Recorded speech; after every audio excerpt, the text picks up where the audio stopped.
Bismillah. Assalamualaikum warahmatullahi wabarakatuh. Innal hamdalillahi nahmaduhu wa nasta'inuhu wa nastaghfiruh wa na'udzu billahi ta'ala min shururi anfusina wa min sayyiati a'malina. Man yahdihillahu fala mudilla lahu wa man yudlil fala hadiya lahu. Wa asyhadu an la ilaha illallah wahdahu la syarika lah wa asyhadu anna Muhammadan abduhu wa rasuluh. Ya ayyuhalladzina amanu taqullaha haqqa tuqatih wa la tamutunna illa wa antum muslimun.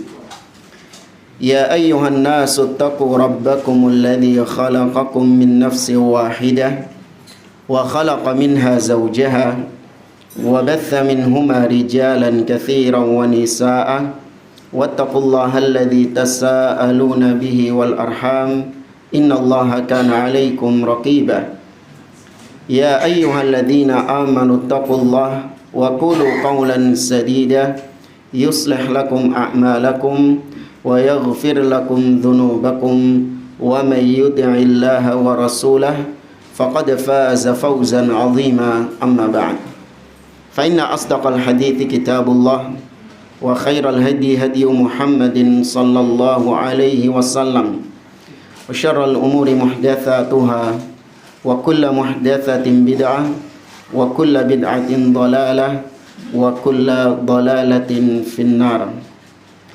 Ma'asyiral muslimin, ikhwani fillah, rahimani wa rahimakumullah. Kita meneruskan kembali pembahasan kitab Hirasatut Tauhid oleh Samahatul Syekh Abdul Aziz Ibn Baz rahimahullahu ta'ala. Kita sampai pada ucapan penulis. Kata beliau rahimahullah, wa minal aqaidil mudadati lil haqqi ma ya'taqiduhu ba'dul mutasawwifah min anna ba'da man yusammunahum bil awliya yusharikuna Allah fit tadbir wa yatasarrafuna fi syu'unil alam wa yusammunahum bil aqtab wal autad wal aghwath wa ghairi dhalika minal asma' allati ikhtara'uha li alihatihim.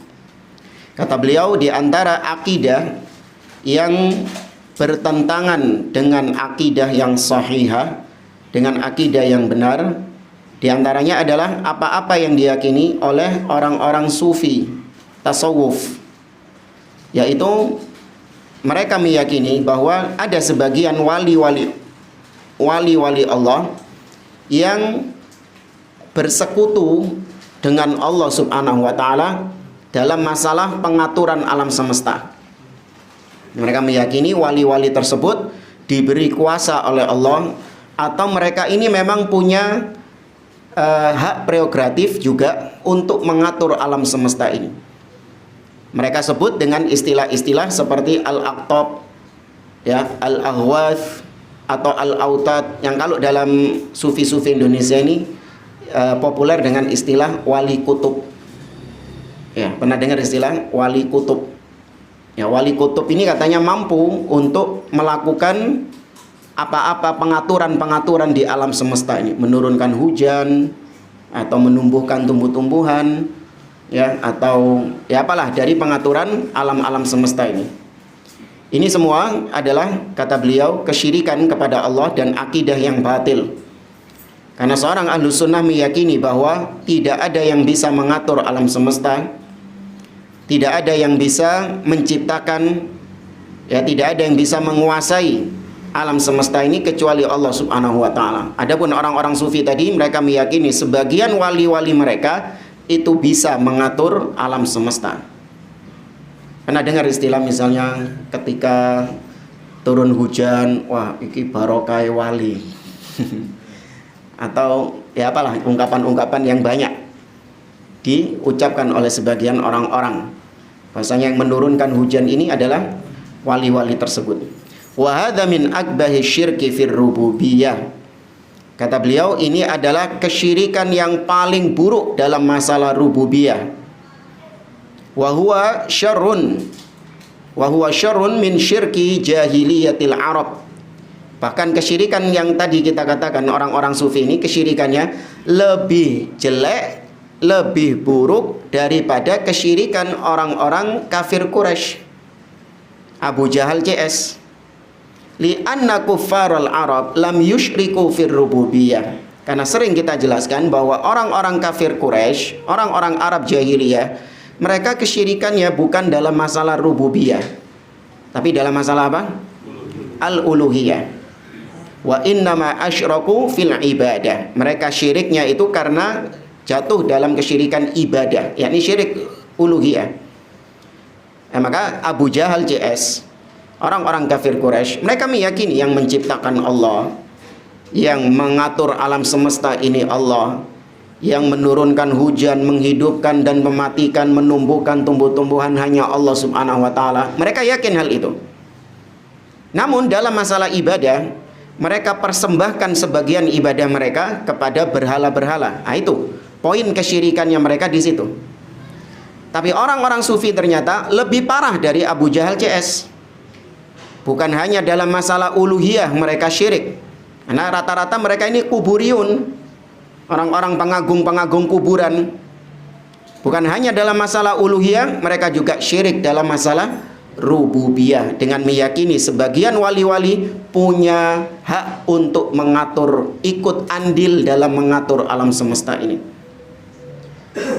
Di antara yang membuktikan hal tersebut, bahwa orang-orang kafir Quraisy itu meyakini rububiyah, yaitu firman Allah dalam surah Yunus ayat 31 kalau nggak salah. Allah berfirman, "Qul man yarzuqukum minas sama'i wal ard amma yamliku as-sam'a wal absar wa may yukhrijul hayya minal mayyit wa yukhrijul mayyita minal hayy wa man yudabbirul amra fasayaquluna Allah faqul afala tattaqun." Kata Allah Azza wa Jalla, katakan wahai Muhammad, yakni katakan kepada orang-orang kafir Quraisy, siapakah yang memberi kalian rizki dari langit dan bumi? Ini rububiyah. Siapa yang memiliki pendengaran dan penglihatan? Ya, bisa diartikan siapa yang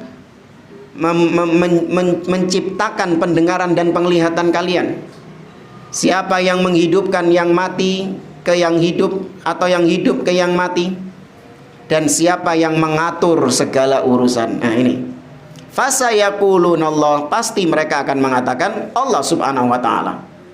Ini orang-orang kafir Quraisy.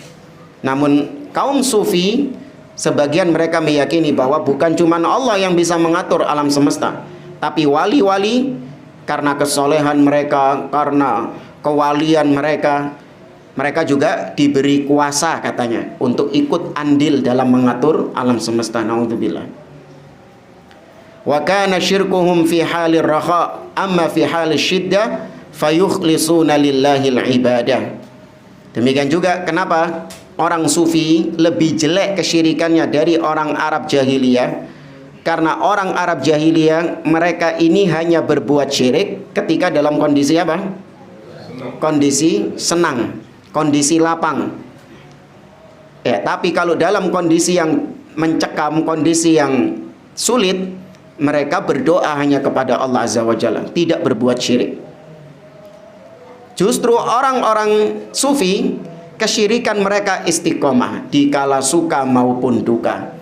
Ya, di kala senang maupun susah, mereka istiqomah berbuat syirik kepada Allah. Makanya ini yang dikatakan kenapa kesyirikan orang-orang sufi lebih parah daripada syiriknya orang-orang Quraisy. Kama qala Allah Ta'ala, sebagaimana firman Allah dalam surah Al-Ankabut ayat 65. Allah berfirman, "Fa idza raqibu fil fulki da'awullaha mukhlishina lahuddin falamma najjahum ilal barri idahum yusyrikun." Tatkala mereka, yaitu orang-orang kafir Quraisy ini, naik ke atas kapal dan kemudian kapalnya terombang-ambing, ya, diombang-ambingkan dengan ombak yang besar. Ini kondisi apa? Senang atau susah? Kondisi susah. Apakah mereka berdoa kepada berhala-berhalanya? Mereka berdoa kepada Lata dan Uzza? Enggak. Da'awullah mereka berdoa kepada Allah, minta keselamatan kepada Allah Subhanahu wa taala. Ditambah lagi mukhlishina lahuddin, dengan mukhlis, yaitu dengan mengikhlaskan ibadahnya, doanya hanya untuk Allah Azza wa Jalla. Ya, ikhlas artinya memurnikan, yaitu nggak perlu perantara berhala-berhala itu lagi, murni langsung kepada Allah. Tapi ternyata falamma najjahum ilal barri, ketika mereka diselamatkan, tuh dikabulkan kan berarti kan doa mereka. Ketika mereka diselamatkan di daratan, mereka kembali berbuat syirik kepada Allah. Tapi apakah Allah tertipu dengan perbuatan mereka? Allah tahu nggak kalau mereka ini berbuat syirik lagi? Tahu. Kenapa kok dikabulkan sama Allah? Naam, karena ini Allah tidak pernah mengingkari janjinya. Siapapun yang berdoa kepadanya, meskipun Allah tahu dia ini berbuat syirik lagi, tapi tatkala dia berdoa hanya kepada Allah, dikabulkan sama Allah Azza wa Jalla. Ya, sebagaimana seorang misalnya, makanya jangan putus asa dari rahmat Allah. Ketika kita jatuh dalam perbuatan dosa, kita bertobat kepada Allah Subhanahu wa taala. Allah tahu kalau nanti suatu saat kita juga jatuh dalam dosa yang sama. Allah tahu. Tapi ketika kita benar-benar bertobat kepada Allah, benar-benar menyesal dari perbuatan dosa tersebut, maka Allah terima tobatnya. Meskipun Allah tahu, Allah paling sebulan 2 bulan, bukan sebulan 2 bulan, ya, Allah tahu bulan depan kau akan melakukan perbuatan yang sama lagi. Allah tahu. Ya, namun tetaplah Allah menerima taubat hamba tersebut. Ya. Ammar rububiyah fakanu mu'tarifina biha lillahi wahdah. Kata beliau, adapun tauhid rububiyah, yaitu meyakini Allah satu-satunya yang menciptakan, memberi rizki, mengatur. Ya, adapun tauhid ini orang-orang kafir Quraisy mengakuinya, mengimaninya. Hanya Allah Azza wa Jalla yang mereka tauhidkan dalam rububiyah ini. Kama qala subhanah, sebagaimana yang Allah firmankan dalam surah Az-Zukhruf ayat yang ke-87, wala in sa'altahum man khalaqahum la yaqulunallah fa anna yufakun. Apabila engkau wahai Muhammad bertanya kepada mereka siapa yang menciptakan mereka, maka mereka akan menjawab Allah. Ya, itu tauhid rububiyah. Wa qala ta'ala, Allah juga berfirman, qul man yarzuqukum. Ini tadi surat Yunus ayat 31. Ya, sama yang sudah kita sampaikan tadi. Intinya orang-orang kafir Quraisy mereka mengimani Allah di tauhid rububiyah. Namun bermodalkan tauhid rububiyah saja, apakah merubah statusnya dari musyrik menjadi mukmin? Tidak. Ya, meskipun mereka mengimani rububiyah, tetap mereka statusnya apa? Musyrik, kafir. Ya, harus melengkapi tauhid al-uluhiyah dan juga al-asma was sifat. Amal musyrikun al-mutaakhirun fazadu alal awwalin min jihatain. Nah, itu tadi orang kafir Quraisy. Adapun orang yang berbuat syirik di zaman kita sekarang, mereka ini lebih parah 2 kali lipat daripada orang-orang musyrik di zaman Nabi SAW. Dari 2 sisi. Ya, dan sudah kita sebutkan tadi, sisi yang pertama, orang-orang kafir Quraisy mereka berbuat syirik hanya dalam mereka berbuat syirik hanya ketika dalam kondisi apa? Senang. Kalau kondisi lapang mereka kalau kondisi susah mereka bertauhid kepada Allah. Adapun kaum musyrik di zaman kita sekarang, terutama orang-orang sufi, syiriknya istiqomah tadi. Ini sisi yang pertama. Sisi yang kedua, orang-orang kafir Quraisy mereka tidak berbuat syirik dalam rububiyah. Namun orang-orang musyrik di zaman kita sekarang mereka berbuat syiriknya di tauhid rububiyah. Ya. Ini kita ringkaskan dari ucapan beliau. Kemudian kita baca penjelasan berikutnya. Wa minal aqaid al-mudadati lil aqidatis sahihah. di antara akidah-akidah yang bertentangan dengan akidah yang sahihah, akidah yang benar. Fi babil asma'i was sifat, dalam masalah al-asma' was sifat.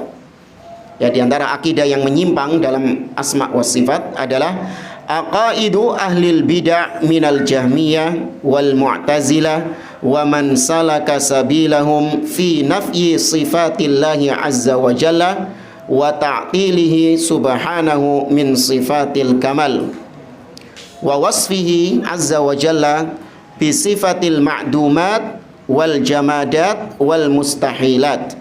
Ta'ala Allahu an qawlihim 'uluwan kabira. Yaitu akidahnya ahlil bidah dari kalangan Jahmiyah atau Mu'tazilah atau orang-orang yang satu spesies dengan mereka, yang mengikuti jalan-jalan mereka. Tapi yang disebutkan pertama di sini adalah Jahmiyah. Jahmiyah ini nisbat kepada siapa? Jahm ibn Safwan. Jahm ibn Safwan itu mengambil ilmu, yakni belajar dari seorang yang bernama Al-Ja'd ibn Dirham. Ya, Al-Ja'du ibnu Dirham. Ya, Ja'd bin Dirham. Yang mana Ja'd ibn Dirham ini dieksekusi mati oleh seorang khalifah, seorang gubernur amir yang bernama Khalid bin Abdullah Al-Qasri. Dieksekusinya ketika hari apa? Anda pernah dengar? Oh, mungkin nggak pernah dengar. Dieksekusi ketika hari raya Idul Adha oleh gubernur ketika itu. Jadi ketika hari raya Idul Adha, sang gubernur Khalid bin Abdullah Al-Qasri mengatakan, ayyuhan nas dohu taqabbalallahu dhahayakum. Wahai sekalian manusia, sembelihlah hewan-hewan kurban kalian. Semoga Allah menerima sesembelihan kurban kalian. Fa inni mudahhin bil Ja'd ibn Dirham. Adapun aku pagi ini akan menyembelih Ja'd ibn Dirham. Li'annahu qala, karena dia berpendapat annallaha lam yattakhid Ibrahim khalilan wa lam yukallim Musa taklima. Karena dia mengatakan bahwa Allah tidak menjadikan Ibrahim sebagai kekasihnya dan Allah tidak berbicara kepada Nabi Musa alaihi salam. Ini tokoh kesesatan, dieksekusi. Fanazala minal mimbar fadzabahu. Dia pun turun dari mimbar dan dieksekusi. Begitulah ahlul bidah. Di zaman terdahulu ahlul bid'ah, tokoh-tokohnya, penyesat-penyesat umat yang menyerukan kepada syirik, menyerukan kepada bid'ah, dieksekusi, dihukum sama penguasa. Adapun kita sekarang jangan niru seperti itu, jamaah. Maksudnya kita bukan penguasa. Ya, kita bukan orang yang memiliki kekuasaan, sehingga nggak boleh dengan alasan tadi kemudian kita melukai, mendolimi atau bahkan sampai membunuh ahlul bid'ah. Enggak. Ini bukan di antara yang diajarkan oleh para salafus soleh. Tapi kalau penguasa, iya. Makanya nggak usah merasa kasihan, nggak usah merasa heran ketika pemerintah di negeri kita misalnya mengeksekusi terpidana teroris. Itu sudah sesuai sunnah. Jangan dikatakan, waduh ini pemerintah ini zalim.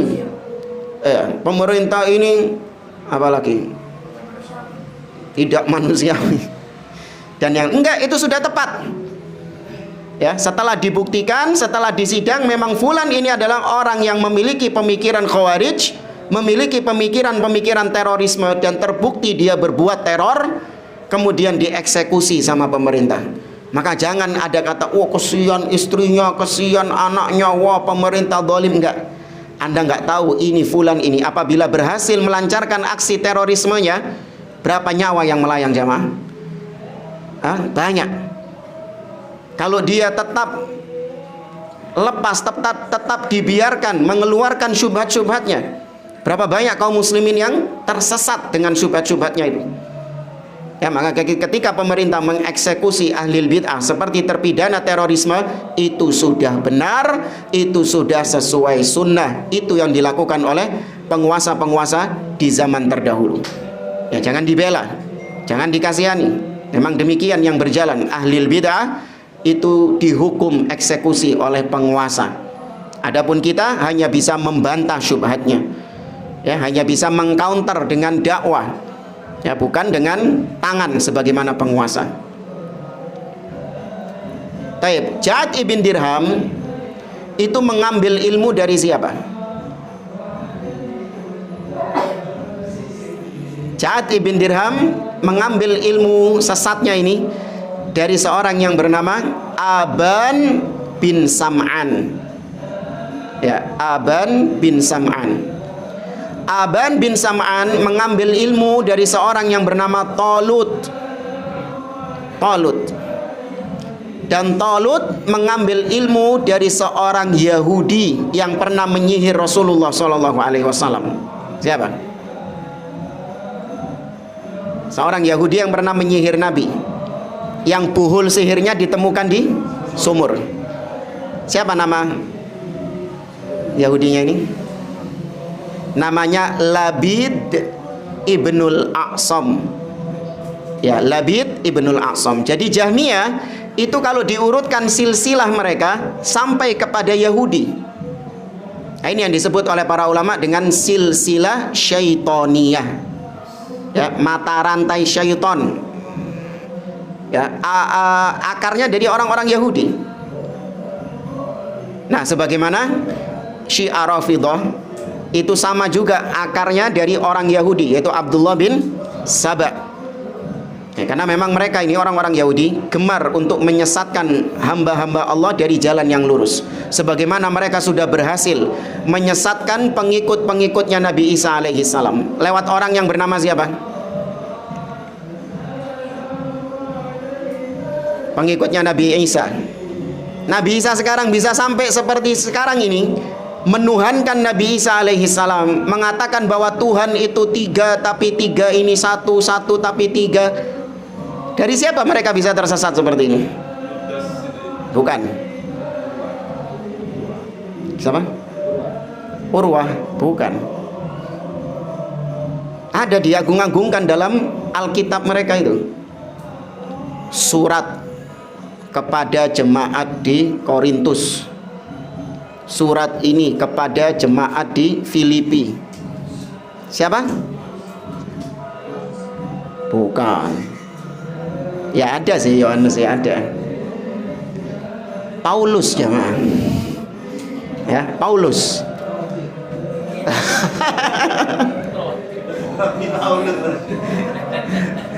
Iya sih, ada sih. Rati sisir ya. Iya, tahu mangan wisan. Tapi Paulus ini adalah orang Yahudi. Dan itu ada di sejarah mereka. Orang Yahudi yang gemar menyiksa pengikut-pengikutnya Nabi Isa. Sampai pada suatu ketika dia mengaku bahwasanya dia didatangi sama Nabi Isa. Kemudian Nabi Isa mengangkatnya sebagai Rasul. Akhirnya dia mengucapkan ucapan-ucapan yang sampai sekarang dijadikan sebagai landasan beragama oleh orang-orang Nasoro. Berhasil. Nah, berhasil menyimpangkan agamanya Nabi Isa. Yahudi nyoba peruntungannya lagi untuk kedua kalinya. Lewat siapa? Abdullah bin Saba'in dengan Syiahnya. Ya, tapi ternyata Allah Azza wa Jalla tetap menjaga agama Islam ini. Ada sebagian orang yang tetap berpegang dengan ajaran yang murni. Ya, maka tetap ada manusia-manusia yang berpegang teguh dengan Islam yang murni. Ya, semoga kita termasuk di dalamnya. Tapi itu Jahmiyah. Apa kesesatannya Jahmiyah? Di antara kesesatan Jahmiyah yang pertama tadi disebutkan oleh Khalid bin Abdullah Al-Qasri, Jahmiyah tidak meyakini Allah memiliki kekasih bernama Ibrahim alaihissalam. Atau juga Nabi kita Muhammad SAW. Karena yang jadi Khalilullah Nabi Ibrahim dan Nabi Muhammad SAW. Nah, itu nggak diyakini sama dia.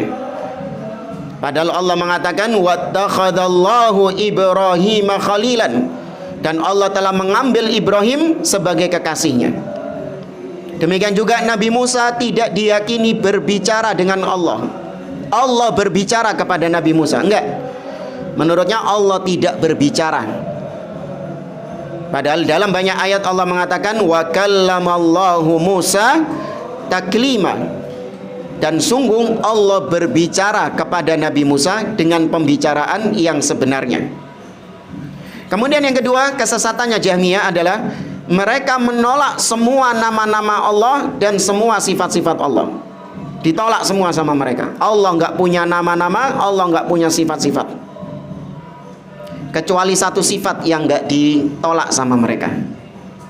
Sifat apa? Wujud. Ya, kecuali sifat wujud, yaitu eksis. Allah itu ada. Itu sifat tuh jamaah. Ya, itu sifat. Makanya kita tantang kebanyakan orang yang menolak sifat-sifat Allah. Kita tanya, ada nggak sesuatu yang tidak memiliki sifat sama sekali? Coba sebutkan. Ada sesuatu yang nggak punya sifat sama sekali. Kalau ada, antum minta apa saja yang ana punya tak kasih. Ada. Ada yang jawab waktu itu, setan Ustaz. Ya, setan itu. Loh, kenapa? Iya, dia nggak punya sifat. Kan nggak kelihatan. Ya itu sifatnya nggak kelihatan itu. Itu sifatnya itu nggak kelihatan, itu adalah sifatnya syaitan. Ya, maka kalau Allah itu ada, kau meyakini Allah itu ada, berarti dia memiliki sifat.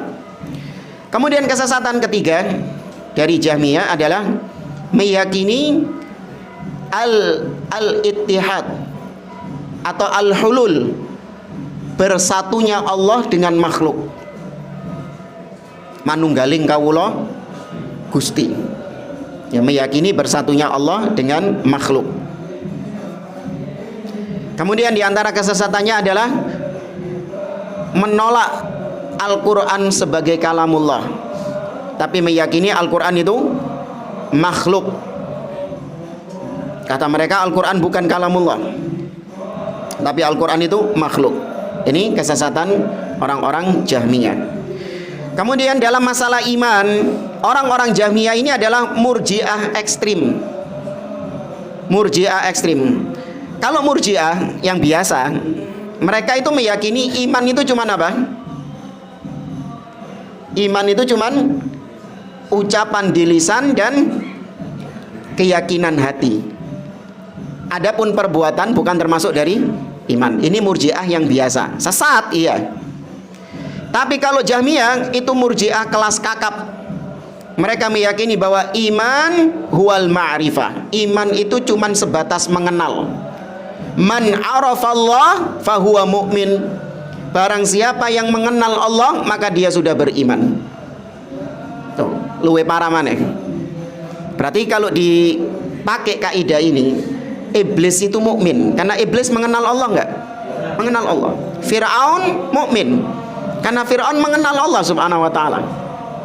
Makanya enggak heran kalau Jahmiyah ini di antara para ulama banyak yang mengkafirkannya, tidak memasukkannya dalam 72 kelompok yang sesat itu. Nah, itu enggak dimasukkan Jahmiyah itu. Sampai-sampai Al-Imam Al-Bukhari rahimahullah ta'ala mengatakan, la ubali sallaitu khalfal yahudi awin nasrani am sallaitu khalfar rafidi awil jahmi. Kata Imam Al-Bukhari, aku tidak membedakan ketika aku sholat di belakang Yahudi dan Nasara itu sama dengan aku sholat di belakang Rafidah atau di belakang Jahmiyah. Berarti Imam Bukhari menganggap bahwa Syiah dan Jahmiyah ini Muslim bukan? Bukan. Karena dianggap sama tidak sahnya sholat di belakang Rafidah dan Jahmiyah itu sama seperti sholat di belakang Yahudi dan Nasara. Tidak sah. Karena penyimpangannya luar biasa. Kemudian wal Mu'tazilah dan kelompok Mu'tazilah. Kelompok Mu'tazilah ini diambil dari kata-kata i'tizal. I'tizal itu artinya meninggalkan.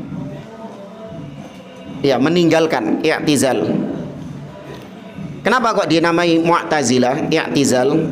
Itu ada sejarahnya. Yaitu ketika Hasan al-Basri, seorang ulama tabi'in, ditinggal oleh muridnya. Siapa? Wasil ibn Atha. Ya, ditinggal oleh Wasil ibn Atha. Ketika Al-Hasanul Basri mengatakan bahwasanya pelaku dosa besar itu statusnya masih mukmin, tapi dia itu mukmin yang kurang imannya. Jadi pezina, perampok, pencuri, begal, pemakan riba, itu statusnya masih apa? Kafir kan? Kafir enggak? Enggak, masih mukmin, tapi mukmin yang enggak sempurna imannya, kurang imannya. Ini Wasil bin Atha enggak terima, enggak setuju. Dia berpendapat bahwa pelaku dosa besar itu fi manzilatin bainal manzilatain. Pelaku dosa besar itu berada di antara dua kedudukan. Jadi tengah-tengah antara mukmin dan kafir. Nah, ini dia di tengah-tengah. Ini kaidahnya dia sendiri. Nggak ada ulama yang bilang seperti itu. Ya, pelaku dosa besar itu bukan mukmin, bukan kafir, tapi di tengah-tengah. Nah, karena ketidaksetujuan dengan Hasan al-Basri, akhirnya dia meninggalkan majelisnya Hasan al-Basri dan kemudian menyendiri dia. Gak lama dia dapat ya orang-orang yang mensupport dia. Di antaranya Amr bin Ubaid. Ya, Amr bin Ubaid ini orang jenius, Amr ibn Ubaid, yang diriwayatkan pernah berkhutbah karena dia ini pelat. Ya, pelat, cadel. Nggak bisa ngomong ro.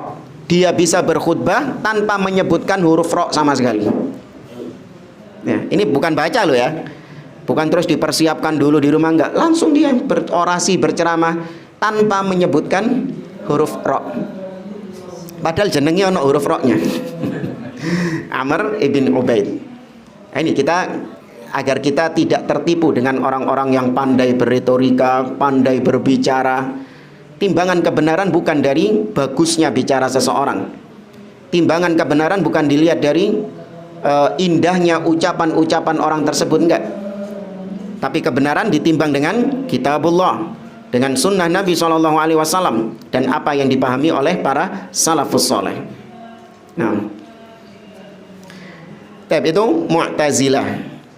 Ya, kalau di zaman sekarang seperti orang-orang liberal yang suka lebih mengedepankan akal daripada dalil. Ya, lebih mengedepankan akal daripada dalil. Apabila dalil itu bertentangan dengan akal, maka kata mereka kita lebih mengedepankan akal daripada dalil. Karena akal inilah yang menunjukkan kita kepada dalil. Kita kenal dalil itu dari akal katanya. Maka kalau ada crash, bentrok antara dalil dengan akal, ya baliknya ke akal. Nah, ini batil. Karena Allah tidak pernah memerintahkan kita untuk kembali kepada akal. Tapi ketika terjadi pertentangan, Allah perintahkan kita kembalinya kepada siapa? Al-Quran dan Sunnah. Fa in tanaza'tum fi syai'in farudduhu ilallahi war rasul. Apabila kalian berselisih, bertentangan, ya, ada pertentangan, maka kembalikan kepada Allah dan Rasul, bukan kembali kepada akal. Terus kalau akal yang dijadikan sebagai patokan, lantas akal siapa yang dijadikan standar? Akal manusia berbeda-beda, ya kan? Akal saya nggak sama dengan akal Anda. Saya menganggap perkara ini baik, Anda belum tentu menganggap ini baik. Ya. Taruhlah kita setujulah ya, kita pakai akal daripada dalil. Oke, sekarang kita sepakati akal siapa yang dijadikan barometer, dijadikan tolak ukur. Siapa manusia yang paling pantas untuk dijadikan barometer? Kalau kita mau ngikuti mereka ya, siapa manusia yang akalnya paling cemerlang? Nabi SAW. Tuh, kenapa nggak balik sama Nabi? Kenapa kembalinya ke akalmu? Kan gitu kan? Kenapa kembalinya ke akalmu? Ya, nggak kembali kepada akalnya Nabi SAW. Bahkan akal kita sendiri, karena mereka mengatakan, oh enggak, kembali kepada akal masing-masing. Ya, nggak perlu kau ikut akalku, enggak, kembali kepada akalmu sendiri. Baik, akal saya Akal Anda itu berbeda-beda dari satu hari ke hari yang lain, dari satu waktu ke waktu yang lain. Betapa sering kita ini, akal kita menganggap bahwa itu baik, tapi ternyata seiring berjalannya waktu, akal kita justru menganggap itu apa? Jelek, itu buruk. Akal kita menganggap itu jelek, tapi ternyata setelah beberapa waktu akal kita menganggap itu baik. Ya, maka akal ini kebenarannya relatif. Sedangkan nas, dalil Al-Quran dan Sunnah itu kebenarannya sifatnya absolut, mutlak. Kenapa kita mengedepankan yang relatif dan kita meninggalkan yang mutlak ini? Keliru. Ya, harusnya kita lebih mengedepankan yang mutlak benar dan kita mengakhirkan yang kebenarannya relatif, yaitu akal. Akal digunakan untuk memahami dalil, bukan digunakan untuk menghukumi dalil. Ya. Tapi ini yang disebutkan Jahmiyah dan Mu'tazilah. Sebenarnya banyak kelompok-kelompok yang menyimpang dalam asma wa sifat. Di antaranya Al-Asy'ariyah, ya, kelompok-kelompok Asy'ariyah, kemudian Maturidiyah, demikian juga Kullabiyah, ya, Musyabbihah, yang menyerupakan Allah dengan makhluk, banyak. Ya, akan tetapi semua yang menolak sifat itu adalah ahlil bid'ah semuanya. Mereka menolak sifat, ya, kemudian mereka mensifati Allah Subhanahu wa taala dengan sifat-sifat yang tidak ada atau sifat-sifat yang mustahil. Jahmiyah menolak sifat, menolak nama. Mereka ini sejatinya sedang menolak Allah Subhanahu wa taala. Ya, ketika ahlil bid'ah menolak sifat, menolak nama-nama, sejatinya mereka ini sedang menolak Allah. Karena tadi tidak ada sesuatu kecuali pasti ada sifatnya. Kalau sifatnya kau tolak, berarti sesuatu itu memang nggak ada. Ya kan? Kalau sifatnya kau tolak, berarti sesuatu itu memang tidak ada. Ya. Ini hakikatnya mereka ingin menolak Allah Subhanahu wa taala. Ta'ala Allah an qaulihim 'uluwan kabira. Maha tinggi Allah, maha suci Allah dari ucapan-ucapan ahlil bid'ah tersebut. Wa yadkhulu fi dzalika man nafa ba'd as-sifati wa athbata ba'daha kal asy'ariyah fa innahu yalzamuhum fima athbatuhu min as-sifat nadhira ma farru minhu fi as-sifati allati nafauha wa ta'awwalu adillataha fa khalafu bidzalika al-adillata as-sam'iyyah wal aqliyah wa tanaqadu fi dzalika tanaqudan bayyinan. Baik, selain Jahmiyah dan Mu'tazilah, bedanya Jahmiyah sama Mu'tazilah ini kalau dalam asma wa sifat, Jahmiyah menolak semua nama, menolak semua sifat. Adapun Mu'tazilah, mereka menetapkan nama tapi menolak sifat. Nah, nama-nama yang mereka tetapkan ini adalah nama-nama yang kosong dari sifat. Allah itu alim namun tidak punya ilmu. Tuh. Allah itu sami' tapi tidak bisa mendengar. Allah itu basir, ya, maha melihat tapi tidak punya penglihatan. Itu Mu'tazilah. Kalau Jahmiyah gentle, Allah nggak punya nama, nggak ada namanya Sami', Basir, ya, kemudian Al-Ali, Al-Alim, nggak ada. Ya, nggak ada sifat-sifat Allah Subhanahu wa taala, itu nggak ada. Itu Jahmiyah. Nah, ada yang menetapkan sebagian sifat dan menolak sebagian sifat yang lain. Nah, ini seperti Asy'ariyah. Mereka menetapkan cuman 7 sifat saja. Apa saja 7 sifat ini? Al-haya, hidup. Al-qudrah, mampu. Kemudian apa lagi? Al-iradah, kehendak. Al-ilmu, ilmu. Kemudian as-sam'u, pendengaran. Al-basar, penglihatan, dan al-kalam, berbicara. Nah, ini 7 sifat yang cuman 7 ini ditetapkan oleh Asy'ariyah. Antum dulu belajar itu enggak? SD diajar ya, 7 sifat. Sampai 20 itu pelengkapnya. 20 itu melengkapi yang 7 ini saja sebenarnya. Intinya 7 ini. Ya, intinya yang 7 ini.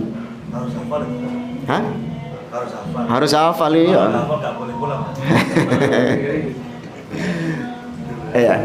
Baik. Maka adapun selain 7 sifat ini diapakan sama mereka? Nolaknya dengan cara apa? Ditakwil. Ini cara yang pertama, ditakwil. Atau cara yang kedua,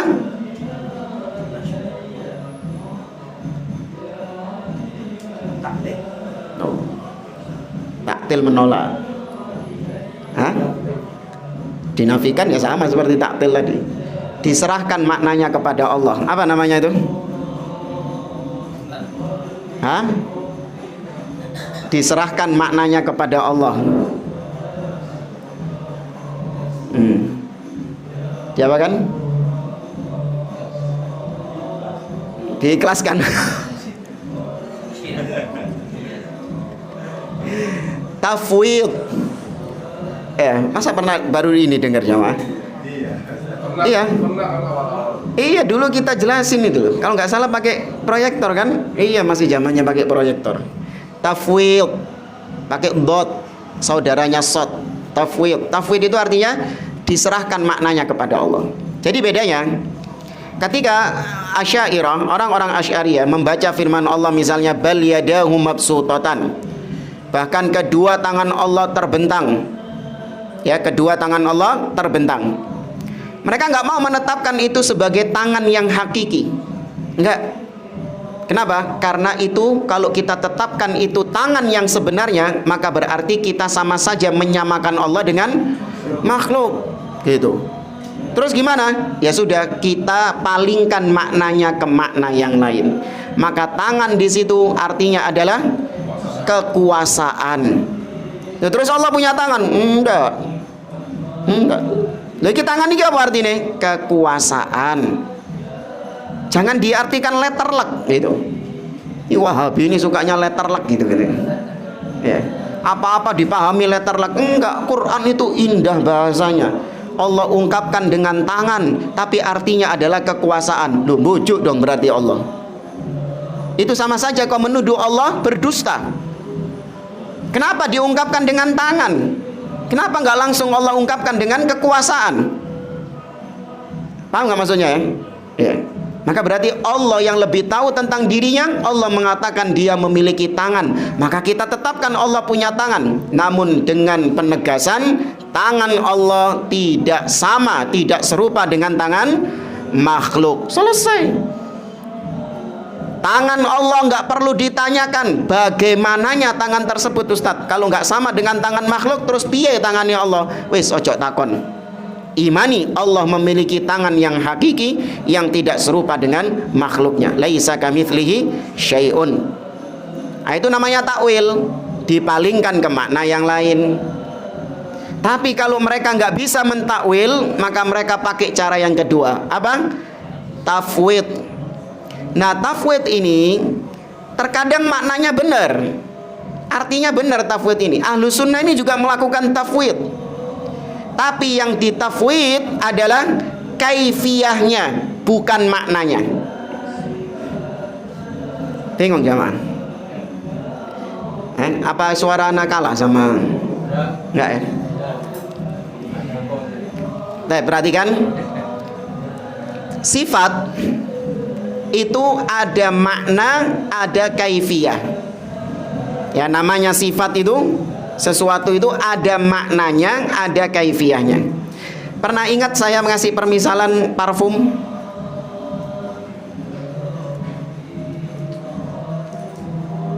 Ini anggap parfum ya.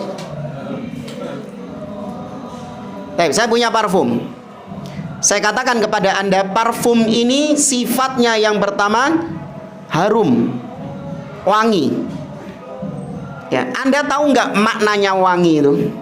Makna, awas. Anda tahu nggak artinya wangi itu apa? Wangi lawan katanya busuk. Oh, Anda tahu itu. Secara makna Anda tetapkan wangi itu lawan katanya busuk. Tahu Anda wangi itu. Tapi kaifiyahnya, bagaimana wanginya? Bagaimana wanginya ini? Anda tahu maknanya wangi, tapi bagaimana wanginya? Tahu nggak? Anda baru bisa tahu dengan 3 hal. Salah satu dari 3 hal. Ya, Anda bisa tahu bagaimana wanginya itu dengan salah satu dari 3 hal. Yang pertama, ngincipi langsung. Baru Anda tahu wanginya, bagaimananya. Yang kedua adalah dengan mendatangkan yang baunya serupa dengan bau wanginya ini.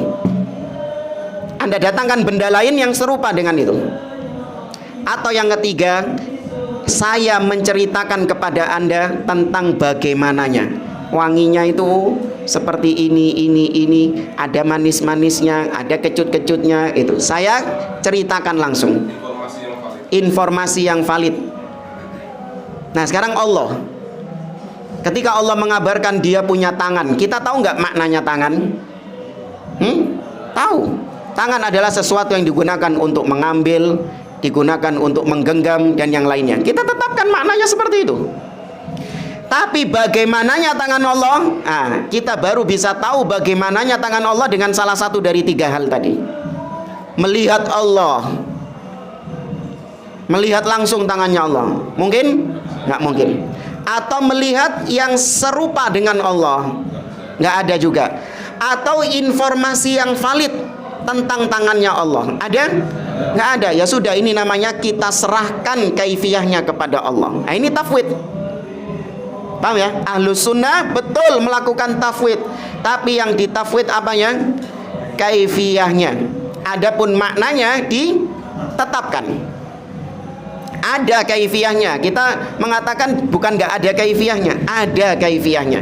Tapi kita nggak tahu kaifiyahnya bagaimana. Kayak pesulap misalnya, ya, pesulap. Anda lihat pertunjukan sulap. Ada pesulap, dia memindahkan barang dari sini ke sini, pindah barangnya. Anda tahu barangnya pindah, dan Anda tahu ada kaifiyahnya itu jamaah. Ya enggak? Ada caranya itu. Cuman Anda nggak tahu caranya bagaimana. Anda nggak tahu caranya bagaimana. Ya, ada caranya, ada. Tapi kita nggak punya ilmu tentang caranya. Nah, sama Allah juga demikian. Allah itu ada kaifiyahnya, tapi Allah nggak ngasih tahu ke kita. Nabi nggak ngasih tahu ke kita bagaimananya sifat-sifat Allah tersebut. Maka kita serahkan maknanya, kita serahkan kaifiyahnya kepada Allah. Adapun makna kita tetapkan sesuai dengan maknanya dalam bahasa Arab. Tangan ya tangan, wajah ya wajah. Ya, istiwa ya tinggi di atas, ya turun ya turun ke langit dunia. Itu semua kita tetapkan maknanya. Adapun kaifiyahnya tidak perlu kita ya tidak perlu kita tanyakan.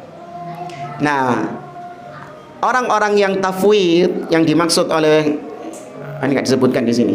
Orang-orang yang melakukan tafwid, mereka ini yang ditafwid diserahkan bukan cuman kaifiyah, tapi sak makna-makna diserahkan kepada Allah Azza wa Jalla. Jadi ketika ditanya apa maknanya tangan, serahkan kepada Allah. Wa yabqa wajhu rabbika dzul jalali wal ikram, dan kekallah wajah Rabbmu. Apa maknanya wajah? Serahkan kepada Allah. Baik, kita tanya kepada mereka, Nabi tahu nggak maknanya wajah di sini? Mereka berani mengatakan Nabi nggak tahu maknanya wajah di situ. Tsummastawa 'alal arsy. Allah beristiwa di atas arsy. Apa artinya istiwa? Nabi nggak tahu. Mungkin nggak seperti itu jamaah? Makanya Syekhul Islam Ibnu Taimiyah mengatakan bahwa mufawwidhah, orang-orang yang suka menyerahkan maknanya kepada Allah, serahkan maknanya kepada Allah, hum syarru ahlil bidah. Mereka ini ahlil bid'ah yang paling jelek, karena menuduh Nabi SAW nggak paham tentang ayat-ayat sifat.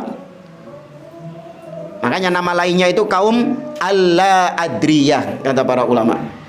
Ya, kaum Al-Adriyah. Karena mereka kalau ditanya tentang sifat, pasti mereka jawabnya la adri, saya nggak tahu apa tangan di sini maksudnya. Antum kalau baca Quran, orang-orang mufawwidhah ini kalau baca Quran nemu ayat-ayat sifat di matanya itu seperti huruf X X X X X. Ya.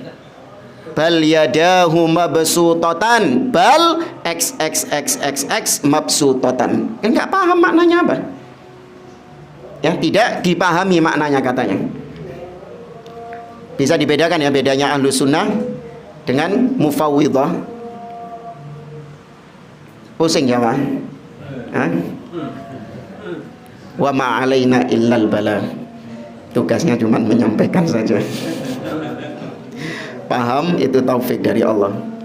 Tapi kata beliau di sini yang menarik, mereka ketika menolak sifat dengan anggapan kalau kita tetapkan sifat itu berarti kita menyerupakan dengan makhluk, maka justru mereka jatuh dalam menyerupakan makhluk yang lebih parah. Allah berbicara enggak? Enggak. Allah enggak bicara. Kenapa kok enggak tetapkan Allah bicara? Loh, nanti sama kayak kita dong. Kita kan berbicara, iya. Kalau kita tetapkan Allah berbicara, podo kayak dewe. Oh ya sudah. Berarti Allah enggak berbicara. Mereka jatuh ke dalam penyerupaan yang lebih parah. Allah berarti sama dengan makhluk yang bisu. Ya, itu maksudnya. Mereka lari keluar dari kandang macan, masuk kandang dinosaurus. Iya.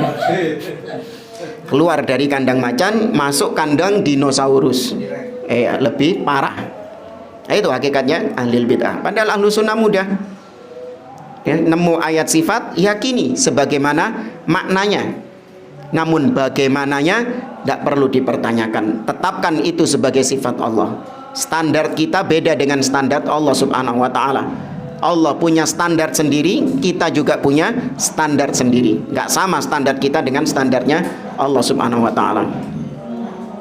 Kemudian kata beliau, amma ahlus sunnati wal jamaah faqad athbatu lillahi subhana ma athbatahu li nafsihi au athbatahu lahu rasuluhu Muhammadun sallallahu alaihi wasallam minal asma was sifat ala wajhil kamal.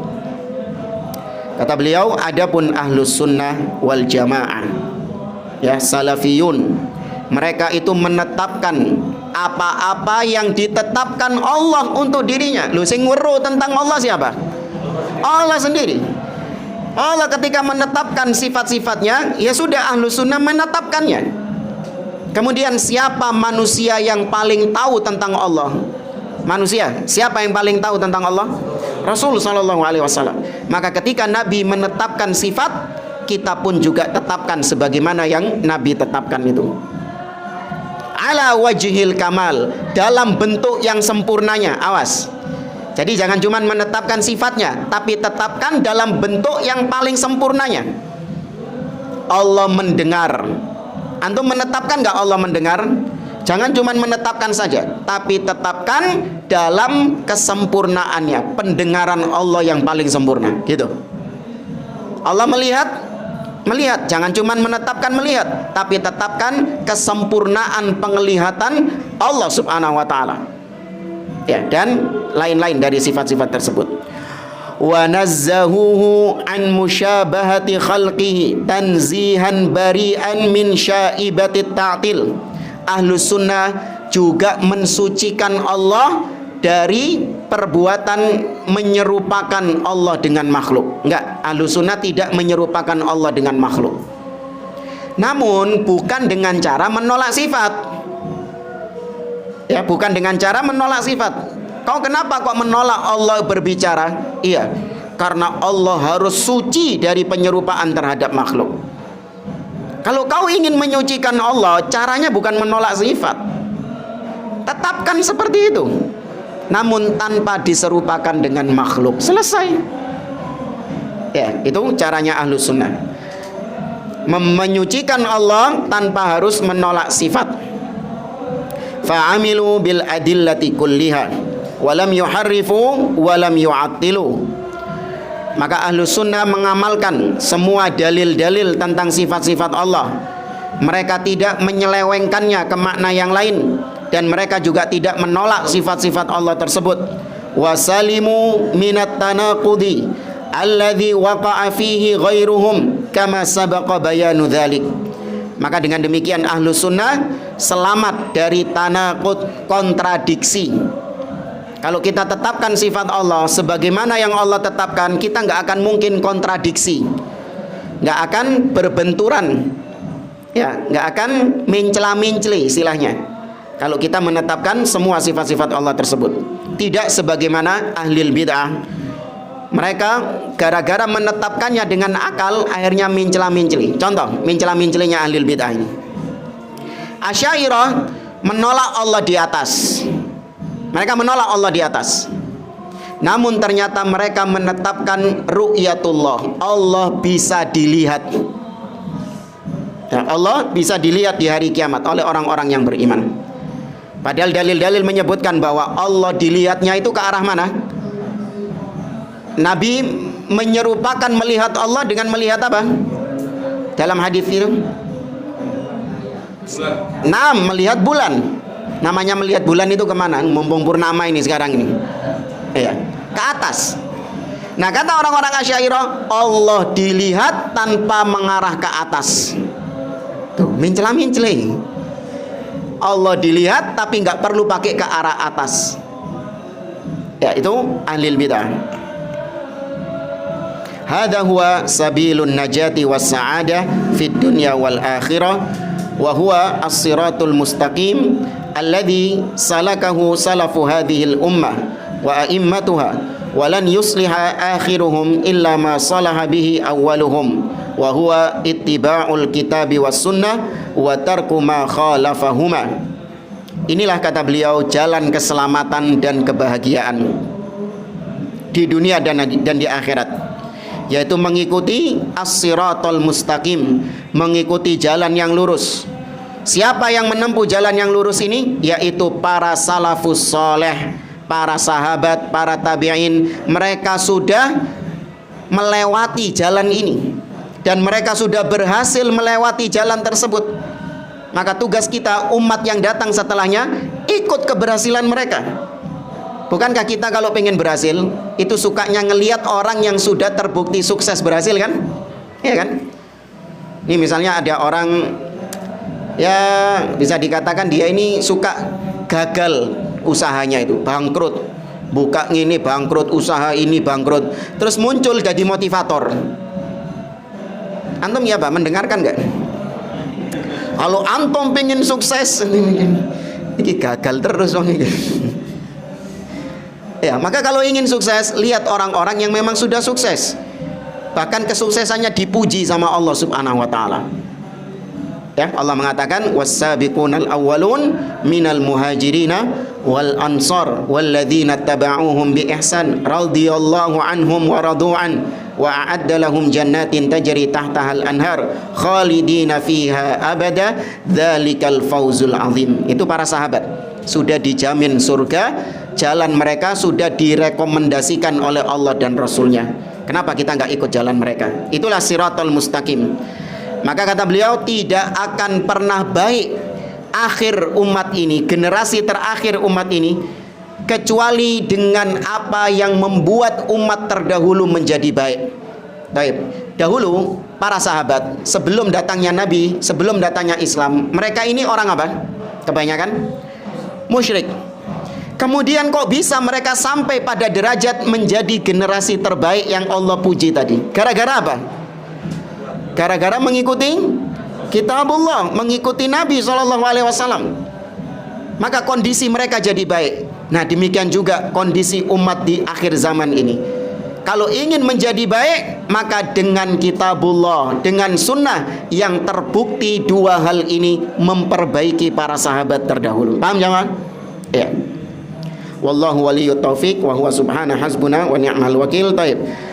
Sudah selesai bab tentang akidah sahihah.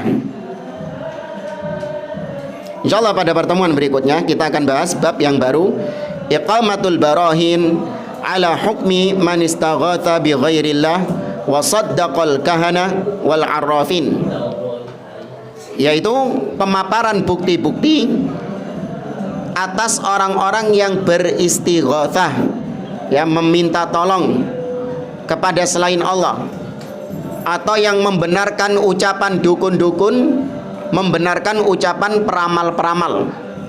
Ya, bagaimana status mereka? Wallahu a'lam bishawab. Mungkin ada yang mau ditanyakan, tafadhol. Ya. Berarti terkait dengan doa, Apa? terkait dengan doa, sebagaimana orang musyrikin terdahulu dikabulkan karena ikhlas doanya kepada Allah, juga demikian pula dengan pelaku-pelaku bid'ah dari kalangan Jahmiyah, Mu'tazilah dan lain-lain. Lalu bagaimana dengan sholat mereka? Baca doa mereka, sholat mereka, apakah diterima? Ya Allah. Enggak, kalau sholat ketika mereka masih dalam status kafir, ya status mereka kafir, maka sholat mereka, puasa mereka, sedekah mereka, haji mereka tetap tidak ada timbangan kebaikannya. Ya, karena kalau doa ini adalah meminta tolong, seorang meminta, memohon kepada Allah, maka kalau itu dimintakan kepada Allah, Allah akan mengabulkan doanya, meskipun itu datang dari orang-orang yang pelaku maksiat sekalipun, datang dari orang-orang kafir sekalipun, masih diterima. Maksudnya doanya ini masih dikabulkan. Namun kalau sholat, sedekah, kalau statusnya ini kafir, belum masuk ke dalam Islam, maka tetap tidak dianggap sebagai amal soleh, tidak dianggap kebaikan. Wallahu a'lam. Dengan kata lain berarti orang kafir berdoa dikabulkan Allah, kan itu sama aja kan ya. Lah iya, doanya dikabulkan, tapi itu tidak menjadi amal soleh yang memberatkan timbangannya. Enggak. Doanya saja dikabulkan. Iya. Buktinya orang kafir dia kaya, begitu loh. Nah, Terus bagaimana? Kadang-kadang sebagian kita itu terjatuh kepada sebagian pemahaman Jahmiyah. contoh? Ya mungkin kalimat-kalimat kufur, kalimat-kalimat yang untuk memaafkan banyak lah yang disampaikan oleh banyak kalimat. Ya kalau untung ono awakmu ini, ya memang kalimat yang nggak benar. Akan tetapi seorang tidak langsung divonis kafir hanya dengan ucapan demikian. Itu kekeliruan-kekeliruan yang tersebar, yang orangnya tersebut tidak memaksudkan menandingi Allah Subhanahu wa taala. Iya, tidak bermaksud untuk menandingi Allah Subhanahu wa taala. Untung ono awakmu. Itu tidak dalam rangka menihilkan Allah Subhanahu wa taala. Iya, sama seperti misalnya Nabi ketika mendapati ada seorang mengatakan kepada Nabi Shallallahu alaihi wasallam,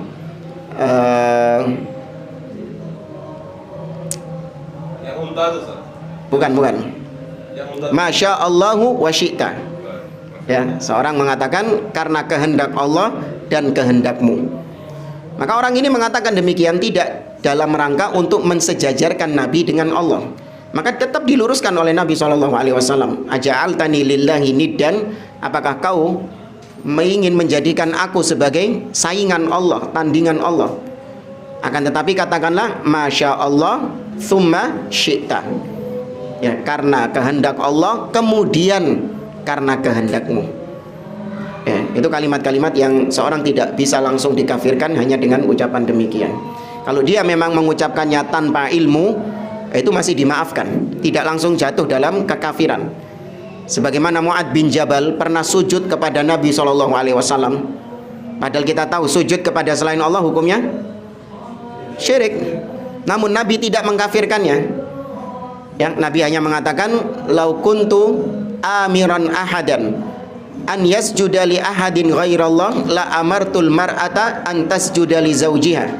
Seandainya aku boleh memerintahkan seseorang sujud kepada selain Allah, maka aku perintahkan wanita-wanita, istri-istri sujud kepada suami-suami mereka.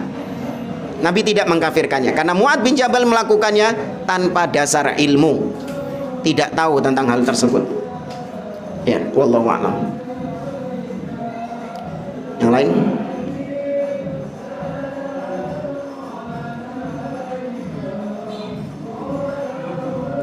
Penjelasan Allah di atas ars, apakah dari sahabat itu juga ada penjelasan yang gampang seperti yang ada seperti ini sampai orang-orang itu mentakwil sifat Allah itu? Itu karena adanya syubhat. Sebenarnya sudah gampang.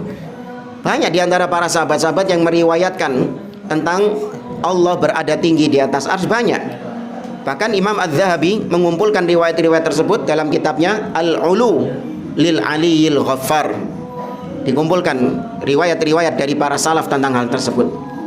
Namun karena mereka itu punya penyakit namanya tashbih. Apa-apa itu selalu disamakan dengan makhluk. Apa-apa selalu disamakan dengan makhluk.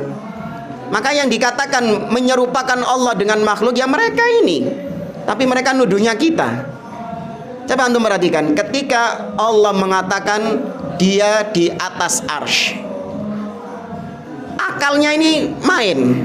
Allah di atas arsy, dia membayangkan makhluk ya duduk di atas singgasana.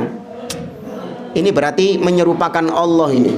Udah dhisik loh yang menyerupakan Allah. Dia dulu yang menyerupakan Allah. Sebelum dia menolak Allah di atas, dia sudah menyerupakan Allah terlebih dahulu.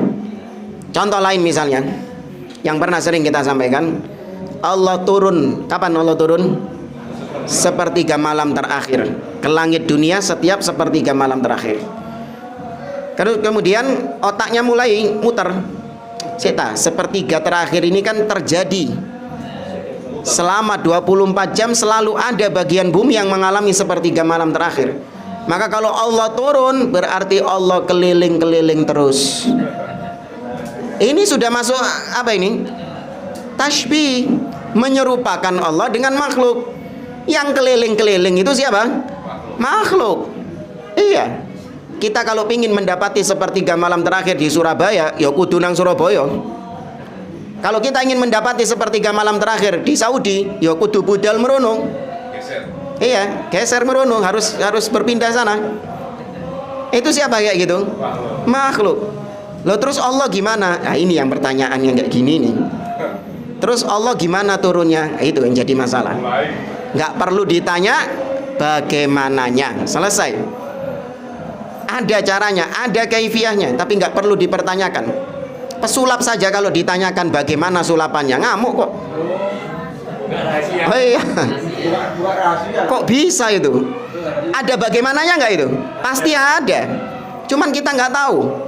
Tapi kita tetapkan, itu botolnya benar-benar pindah, kita tetapkan. Tapi bagaimananya botol bisa berpindah kita nggak tahu. Ya. Saya pernah dulu waktu ya kerja di suatu tempat itu, kantor gitu. Ada teman saya bisa tahu gerak-gerik saya di ruangan itu. Dia bisa tahu gerak-gerik saya lagi ngapain, saya lagi tiduran, ya saya lagi nggak ada jamaah, nggak ada CCTV. Saya lihat ini nggak ada CCTV ini ternyata ini. Ternyata apa? Webcam, tahu webcam? Tahu webcam untuk? Ya. Ternyata itu ditempelin itu ada webcam itu. Ada kaifiyahnya, cuman kita nggak tahu. Tapi kita tetapkan ini dia benar-benar bisa melihat saya. Buktinya ketika saya tes ini kita ditelepon. Tangan saya ada berapa? Papat, langsung bisa jawab. Langsung bisa jawab dia. Maka saya tetapkan dia bisa melihat saya. Saya nggak bisa melihat dia. Iya. Di situ saya tetapkan dia bisa melihat saya. Tapi kaifiyahnya bagaimana? Bingung saya. Yo, apa caranya wong iki lho. Iya. Nah itu akhirnya sampai dia ngaku iki lho ono webcam kayak gini, gak ketok. Itu kaifiyahnya. Baru dijelaskan bagaimananya. Baru dijelaskan sama dia bagaimananya, kita baru Allah nggak jelasin bagaimana sifat-sifatnya, Allah nggak jelasin. Maka nggak perlu kita berbicara tentang hal tersebut. Nabi saja diam, sahabat-sahabat saja nggak pernah nanya. Nggak pernah nanya loh, siji nggak pernah. Hatta orang-orang Arab Badui yang kalau tanya kepada Nabi ekstrim ya, tahu kan orang-orang Badui, kang saya kencing di masjid itu loh. Itu nek takwa ambek Nabi lah ngawur-ngawur yang ditakoi kan. Ya Rasulullah, ya Rasulullah, inni uridu an azniya, wa Rasulullah boleh nggak aku berzina gitu. Tanyanya kayak gitu. Ngawur-ngawur kayak gitu tanyanya. Tapi mereka nggak pernah nanya tentang bagaimana sifat Allah Subhanahu wa ta'ala. Berarti ahlul bidah di zaman sekarang lebih badui daripada orang-orang Arab Badui. Ya.